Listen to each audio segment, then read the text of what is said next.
Andrew Leung hails lawmakers for jobs well done as the current term nears an end.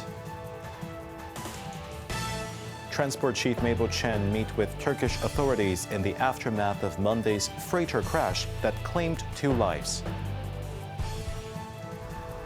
And autumn does feel like autumn today as the mercury drops below 20 degrees Celsius in the morning.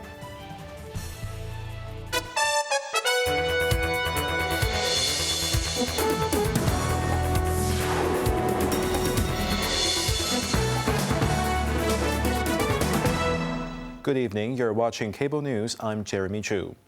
Outgoing Legislative Council President Andrew Leung bid farewell to the current legislative term after serving as president for 9 years, hailing the session's achievements as an outstanding report card. Cheryl Yun reports. As the current 4-year legislative term draws to a close, Leung reflected on its successes, noting that lawmakers passed 130 bills, 60% more than the previous term. He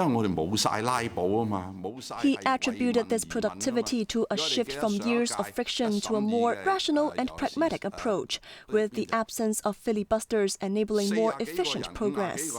Key legislation during the term included the Domestic National Security Law, district council reforms to enhance governance, and provisions for basic housing units, among others. Addressing a wave of senior, long-serving lawmakers announcing not to seek re-election, Leung dismissed concerns, saying it is normal for people to come and go. Reflecting on his own 21-year tenure as a lawmaker, including 9 as president, Leung expressed pride in witnessing Hong Kong's transition from chaos to order and its advancement from stability to prosperity. In response to the withdrawal of the farewell motion and the cancellation of a farewell luncheon, Leung dismissed claims that the legislature faces limited space for expressing opinions. Leung added that lawmakers should take pride in the term's outstanding report card and their tangible contributions to the public. Cheryl Yun, Cable News. In the wake of Monday's tragic plane crash, Turkish authorities have ordered the 4 crew members to remain in Hong Kong to aid the investigation, as per request by Transport Secretary Mable Chan during their meeting. Meanwhile, Turkey is also dispatching its own experts, who will be joined by a team from the U.S. to assist the local probe. Quentin Yang has more details. The fractured Boeing 747 freighter remains partially submerged in waters just beyond the airport's north runway, with salvage efforts hampered by adverse weather. Meanwhile, investigation into the case is intensifying. The U.S. National Transportation Safety Board announced it's sending a 5-member team to assist local air accident investigation authority. As the aircraft manufacturer, U.S. involvement is standard, though the local investigation authority will retain control of the investigation and its findings, according to the agency's post. For now, the AAIA has classified the case as an accident, as it is examining multiple factors, including the aircraft systems, maintenance, and weather conditions. Meanwhile, police have joined the inquiry. Although no arrests had been made, they will use the AAIA's final report, including toxicology results and mental state assessments, to determine if a criminal investigation is warranted.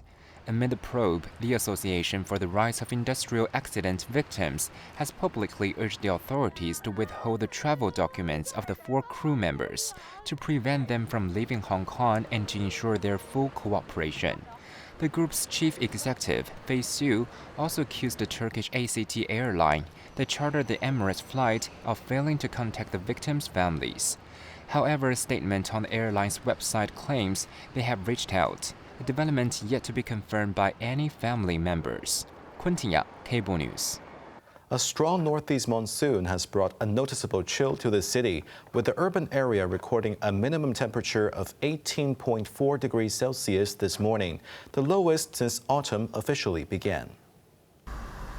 Persistent winds have swept away the recent heat and replaced it with a distinct autumn feel as Typhoon Fengshen, the god of wind, skirted past the region. The mercury today in urban areas dropped by 4 to 5 degrees compared to yesterday. Most parts of the new territories logged around 17 degrees, while Shan saw just 10.4 degrees. However, this long-awaited cool spell will be short-lived. The observatory forecasts temperatures will rebound later this week. By the start of next week, another easterly airstream is expected to arrive, bringing increased cloud cover and maximum temperatures of 28 to 30 degrees. People suffering from depression also face a mortality risk twice as high as their non-depressed peers, alongside a suicide risk nearly 10 times greater, according to a landmark study by the University of Hong Kong. Yet, the research offers a crucial silver lining. Early and effective treatment can drastically reduce these dangers. Leung shares more.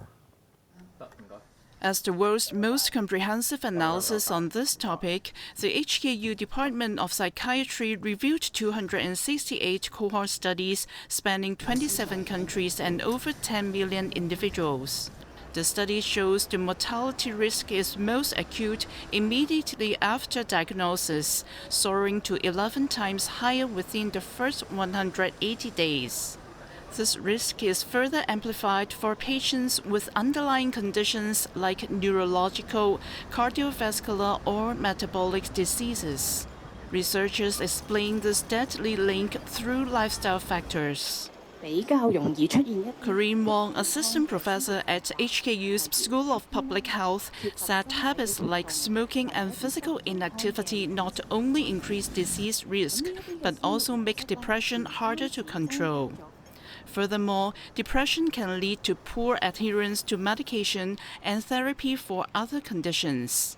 The study, published in the World Psychiatry Journal, emphasized that effective treatment can dramatically lower mortality rates. Antidepressant treatment, for instance, can slash the overall mortality risk by 20% to 30%. Experts stress that early identification and treatment are not just about mental well-being, but for saving lives. Leung, Cable News. A 77-year-old man diagnosed with Chikungunya fever passed away after hospitalized for treatment for 1 week due to complications. The man, who had pre-existing chronic conditions, was admitted to the intensive care unit at Rutonji Hospital, where he succumbed to multiple organ failure. The man returned from the mainland on October 13th, developing fever and joint pain the same day, and was diagnosed after seeking medical attention. The Center for Health Protection noted that severe symptoms and death from chikungunya are rare, with the mortality rate below 0.1%. Elderly, young children, pregnant women, and those with chronic illnesses are at higher risk of complications and require longer recovery. The public is urged to seek medical help promptly if symptoms appear. The Customs Authority have cracked down on the cross-boundary transit of counterfeit sports shoes, seizing around 18,000 items of fake products with an estimated market value of $10 million. 2 truck drivers were arrested in connection with the operation. Over the past 2 weeks, customs officers intercepted a total of 9 cases involving the transshipment of counterfeit footwear at a logistics center and the Hong Kong-Zhuhai-Macau Bridge port. The seized sneakers imitated popular designs from various sportswear and luxury brands. It is believed the items were destined for markets in the Americas and Europe. Authorities noted that some of these fake shoes were being resold at 5 to 10 times their original counterfeit price, and in some cases even more than tenfold. The operation also uncovered forged documents and copied verification tags or security straps, mimicking those used by legitimate online trading platforms in an attempt to mislead consumers. Japan's newly elected Prime Minister Sanae Takaichi will face an early diplomatic test next week as she hosts U.S. President Donald Trump, a government spokesperson confirmed. Meanwhile, on her first day in office, the hardline conservative has unveiled a new nationalist agenda targeting foreign nationals. Quentin Yang has more. The 3-day visit from next Monday to Wednesday will mark Trump's first meeting with Takaichi, as well as his first state visit to Japan in the new tenure. Minoru Kihara, Takaichi's newly appointed chief cabinet secretary, stated that arrangements are being finalized for what he called an opportunity for the 2 leaders to build a relationship of trust and forge cooperative ties. Trump is scheduled to meet with Emperor Naruhito and hold pivotal talks with Takaichi, according to Kihara. Meanwhile, Takaichi, a staunch conservative elected as Japan's first female prime minister just yesterday, has prioritized stricter foreign resident policies. The cabinet has established a new ministerial position dedicated to creating what it describes as an orderly and harmonious society with foreign nationals, appointing Economic Security Minister Kimi Onada to the role. This policy aligns with Takaichi's long-standing nationalist credentials, addressing the tension between Japan's need for foreign workers and public unrest.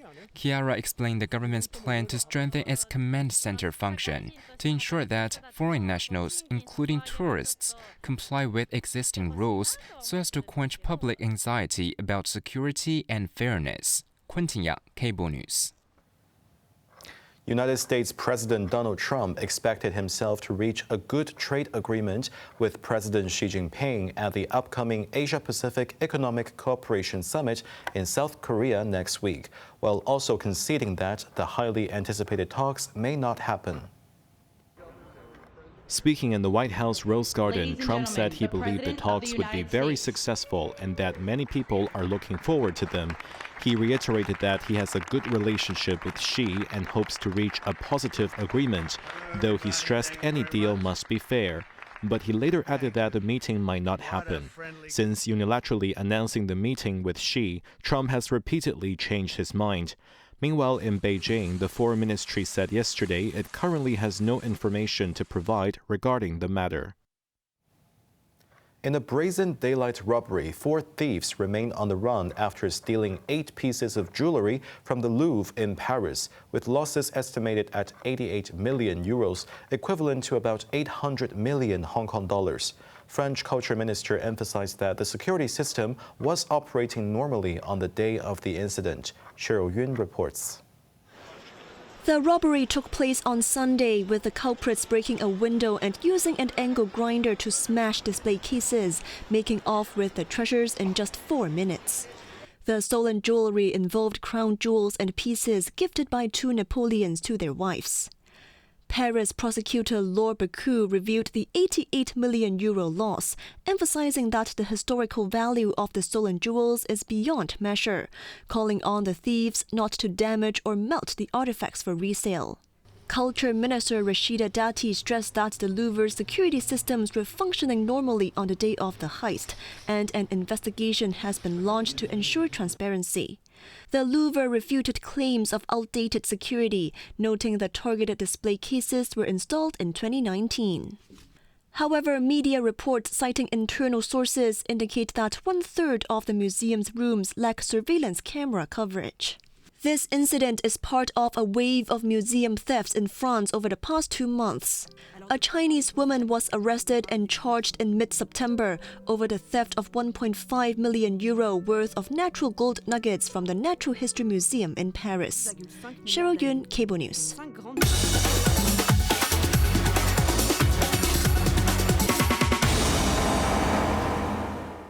Now let's take a look at the stock market. The Hang Seng Index ended the day down 245 points. Top active stocks of the day. Alibaba was down $3.20. PopMart was up $6. Tencent was down $7. SMIC was up 80 cents.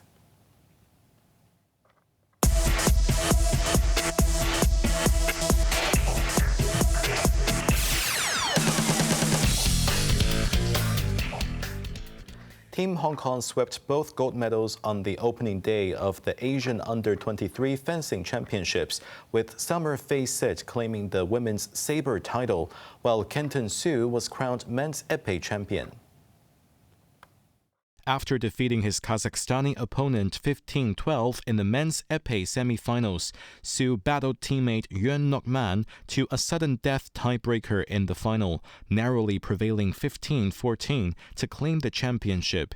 In the women's sabre event, Sit defeated teammate Cang Yueqing 15-6 in the semifinals.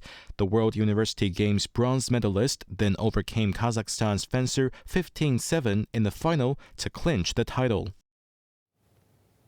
Onto the weather now. Mainly cloudy, a few rain patches at first. Slightly cooler tonight and tomorrow morning, with a minimum temperature of around 18 degrees. The maximum temperature will be around 22 degrees during the day.